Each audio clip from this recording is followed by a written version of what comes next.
Radio صدائے حریت جموں کشمیر سے اہم خبروں کے ساتھ حاضر ہیں۔ مقبوضہ کشمیر میں بھارتی فوج کی دہشت گردی عروج پر ہے۔ گزشتہ روز 3 نوجوانوں کو سری نگر میں شہید کر دیا گیا۔ سری نگر میں کئی مقامات پر بھارتی فوج نے سڑکوں پر ناکے لگا کر راہگیروں اور گاڑیوں کی تلاشی بھی لی۔ جنوبی کشمیر کے مختلف علاقوں میں تلاشی کی کارروائیاں انجام دی گئی ہیں، جبکہ ویری ناگ اسلام آباد میں داخلی اور خارجی راستے بند کر کے گھر گھر تلاشی کا سلسلہ جاری ہے۔ ادھر شیخ پورہ چاڈورہ میں بھی محاصرے اور تلاشی کی کارروائی گزشتہ روز انجام دی گئی۔ رامبند کا ایک نوجوان مجاہدین کے انتکار ہونے کے الزام میں گرفتار کر کے اتر پردیش جیل منتقل کیا گیا ہے۔ کل جماعتی حریت کانفرنس کے سیکرٹری جنرل مولوی بشیر نے کہا ہے کہ بھارت نے مقبوضہ کشمیر میں تحریک آزادی دبانے کے لیے ہر اوچھا ہتھ کنڈا استعمال کیا، لیکن کشمیریوں سے ان کی حریت پسندی نہ چھین سکا۔ چین کی جانب سے پوری وادی گلوان ہماری ہے کے دعوے کے بعد مودی حکومت سٹپٹا گئی ہے۔ نریندر مودی کی سربراہی میں اعلیٰ سطحی اجلاس میں فوج کو مزید اختیار دینے کا فیصلہ ہوا ہے۔ راہل گاندھی نے چین کے ساتھ تنازع پر مودی پر شدید تنقید کرتے ہوئے اپنی ٹویٹ میں نریندر مودی کو سرنڈر مودی قرار دیا۔ دوسری طرف نیپال کے ریڈیو اسٹیشن سے بھارت مخالف نغمے اب نشر ہونے لگے ہیں۔ آزاد کشمیر کے صدر سردار مسعود خان نے اقوام متحدہ کی سلامتی کونسل کے غیر مستقل رکن کی حیثیت سے بھارت کے انتخاب کو انصاف کی ناکامی اور بین الاقوامی قانون کی حکمرانی کے تصور کے ساتھ مذاق قرار دیا ہے۔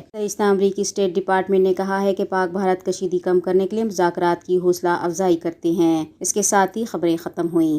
مقبوضہ جموں کشمیر میں بھارتی بربریت تھمنے کا نام نہیں لے رہی۔ کشمیری نوجوان کی مسلسل شہادتیں اس بات کا پتہ دے رہی ہیں کہ نریندر مودی حکومت مقبوضہ جموں کشمیر میں کیا کرنے جا رہی ہے۔ شہادتیں اگرچہ یہاں گزشتہ 30 سال سے جاری ہیں، لیکن جون کے مہینے میں جس شدت کے ساتھ متعصب بھارتی فوج نے یہاں قتل عام کیا، اس کی مثال نہیں ملتی۔ اصل میں معاملہ یہ ہے کہ ریاستی عوام بھارت کے کسی بھی جبر اور ظلم کے سامنے ہتھیار ڈالنے کے لیے تیار نہیں۔ 1988 سے بھارتی حکمرانوں نے کشمیر کو زیر کرنے کے لیے ہر قسم کے چانکیائی ہتھیار آزمائے، جن میں ظلم و تشدد، جلاؤ گھیراؤ، جبری گرفتاریاں، توڑ پھوڑ، املاک کی تباہی، قید و بند کی صحبتیں اور خواتین کے ساتھ دست درازی، یہ سارے مظالم شامل ہیں۔ لیکن ان تمام شیطانی حربوں کے باوجود کشمیری عوام تحریک آزادی کو اپنے خون سے سینچنے سے باز نہیں آئے، بلکہ ہر دن کے ساتھ کشمیری عوام اپنی تحریک آزادی کے ساتھ مضبوط، مربوط اور منظم ہوتے چلے گئے۔ یہ تحریک مقبوضہ جموں کشمیر میں اب ہر خاص و عام کی تحریک بن چکی ہے، اور اب یہ بھارت کے بس میں نہیں کہ وہ اس تحریک کو ناکام کر سکے۔ ناکامی بھارت کا مقدر بن چکی ہے، جو دیر یا سویر منظر عام پر آنے والی ہے۔